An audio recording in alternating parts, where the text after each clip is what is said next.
Hi, my name is Sarai, and I'm in 7th grade GT interviewing Mr. Coffland. Hello, my name is Kenya, and I'm also in the 7th grade GT class. And Mr. Coffland, would you like to introduce yourself? Good morning. My name is Mr. Coffland, and I'm the principal here at Tuba City Boarding School. All right, so could you tell us about yourself and where you come from? I was born in California. My parents moved to the Navajo Reservation when I was in 3rd grade. We lived at Hard Rock Mission. Some of you may know where that is, north of Arribe.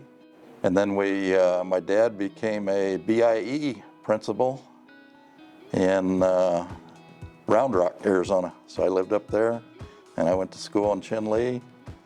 Ended up going to NAU, and then I found a job at Tuba City High School, and eventually made it over here to Tuba City Boarding School. So. Okay. How long have you been working as an educator/administrator? So I was a teacher at Tuba City High School for over 20 years, and then I became assistant principal there. And then I've been principal here at the boarding school for 19 years. What inspired you to become a principal, and why is it important to you? When I was a teacher and I saw what the principal did, and then I saw that we had a change in principal quite often, I thought I'd like to, it was kind of like moving up from a teacher to try a principal's position. So I thought I'd like to try that, and once I started doing it, I loved being principal and just kept on doing it. Okay. What are 3 words that would describe what you do right now? 3 words describe what I do. I guess one would be peacemaker, one would be goal setter, and just living life. What brought you to the Navajo land, and why did you choose to work here out of many places? So I never thought of living in Tuba City. I thought Chinle was it when I was growing up, because I had gone to elementary school over there, and I liked it over there. And when I was going to college, the job was open here at Tuba City, and I applied and got the job, and now I think there's nowhere better than Tuba City. So I love Tuba City, and so I've lived here for 40 years, so it's kind of like my home. Okay. Please share with us a memorable moment that you experienced as an educator or an administrator. Oh, there's a lot of them. I taught welding, and a lot of my students were successful in getting jobs in the welding field, so it made me feel good that I helped them prepare and get ready for that. A lot of the students that went through my welding class went to work at Peabody Coal Mine, Page at the power plant. But one of the students I remember read an ad in a paper, and they were looking for welders in Louisiana. He responded to the ad by phone. Back in those days, we didn't have internet, and he got hired. So he borrowed his dad's truck, and he drove down to Louisiana, went to the office.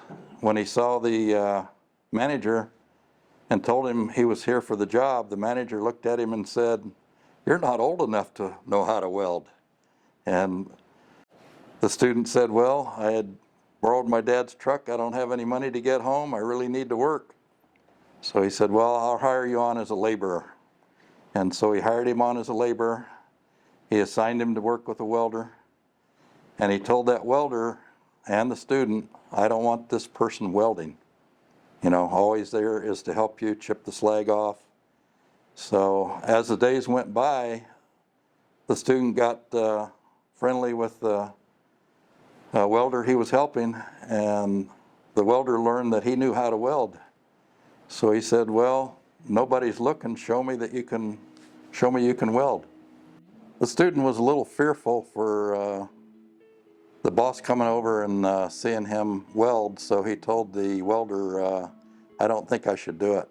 The welder says, "Well, go ahead and show me you can weld, and I'll watch for the boss." So he went ahead and did it. and the welds looked as good as the welders. And so a couple more days went by and the welder said, okay, we're fixing this project here. Go ahead and weld this part up for me. And again, he says, I'll watch for the boss. So the student was welding up the project and the welder signaled the boss over and said, come on over. When the student lifted his hood, he saw the boss standing there and he thought he was going to be fired. But the boss said, why didn't you tell me you knew how to weld? And here at the boarding school, it's more of getting students ready to go to high school or to the next grade level. And so we're real proud about what we've done here at Tuba City Boarding School and the reputation that we have. If you talk to the high school teachers, they all want students that have been through our system because the teachers do such an excellent job here at Tuba City Boarding School. Right, so we know that, all of us know that being a principal is a laborious job, and so what keeps you motivated? Just there's something different every day going on, and so that's part of being a principal. You kind of have a plan for the day, but it really gets interrupted a lot with things going on and trying to solve things. You know, a parent might call and need to talk to you about something, or a teacher might have an issue, and so we pretty much stop what we're doing and try and take care of the parents and our customers and the students and the teachers. So it's kind of like something different every day. What are your current and future goals for Tuba City Boarding School that you are most excited about? So I guess coming out of the pandemic, getting us back on track, where we're here at school now and getting everybody building relations with each other. When we stayed at home for so long, it was and didn't get to see our friends and the students, you know, with each other. It's kind of like building that back up to where you feel comfortable talking to everybody. And so we've had a program that we started, that second step to try and get students feeling comfortable about being back and knowing who they are and talking to each other. Some of the things at school going on that are pretty exciting is we're going to get a new football field. They're going to, here in the next few weeks, they're going to take out all the old sod and all the irrigation system and make it all level again, put in new grass, new sprinkler system. So that's pretty exciting to see things like that happen. At the residential hall, we're getting new restrooms, and so that's pretty exciting because they're so old that it'll be modern and new once they get done. So those are a couple things. Nice. So what could we do about the old buildings here, like TC10? Could we remove them and like build more playgrounds and like start a new greenhouse? That would be nice. We've requested them to be removed. They are going to remove two buildings in the near future. The building that burned up by the gym, building called 297. It's another old dormitory. Those are the first ones that are going to be removed, along with some on Main Street. I would think they're going to start anytime soon. The funding's there. I think they've found a contractor to do it, so we're just waiting. Of course, we've been waiting and waiting for that to happen. So the other buildings, we've asked them to put them on the list to get taken down, but the government has a way of doing it, and of course they have to have the funding to do it. So it'll eventually happen, but I can't predict when that'll be. So. Do you think that TC10 will be here for a while? Or like it'll stay here longer? As long as we use it. So right now we're using it for offices, and if we continue to use it for office, we don't have any other office space. And if we keep maintaining it, you know, where we keep a roof on it and keep everything working, but I think it'll probably stay. Since you've been working here at TCBS, what is the meaning behind T-Bird Day? We want a day where we celebrate who we are as a family and as a school. And so if we all wear red a certain day, like today,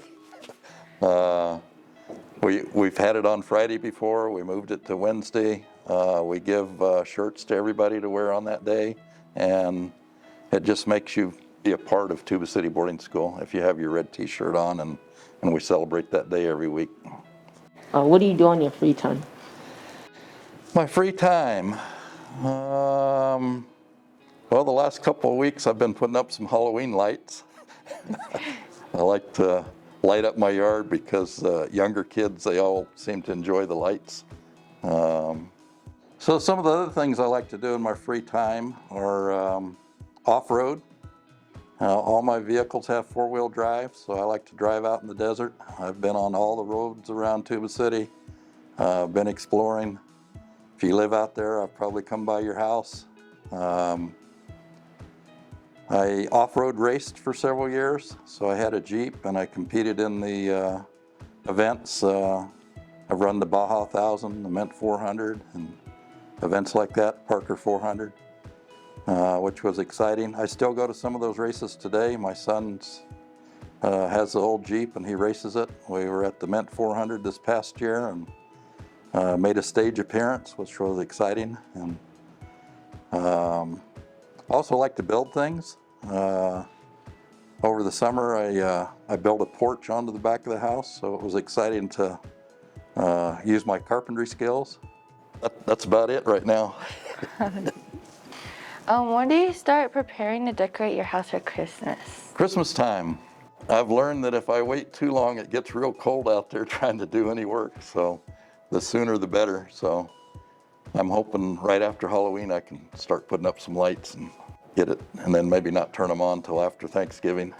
Sometimes I turn them on too soon. The neighbors are saying, wait, we got to get our lights up too. So. Have you ever decorated your Christmas tree with TCBS colors? I've never done that, like in red and white. Yeah. Now that might be an idea. Thank you. Okay. All right, so that is all the questions we have for you today, Mr. Coffland. Thank you for taking time out of your day to do this with us. And Soraya, you have anything to say? I just want to thank you for being our principal and devoting all these years to do this job for us. Well, thank you both of you very much.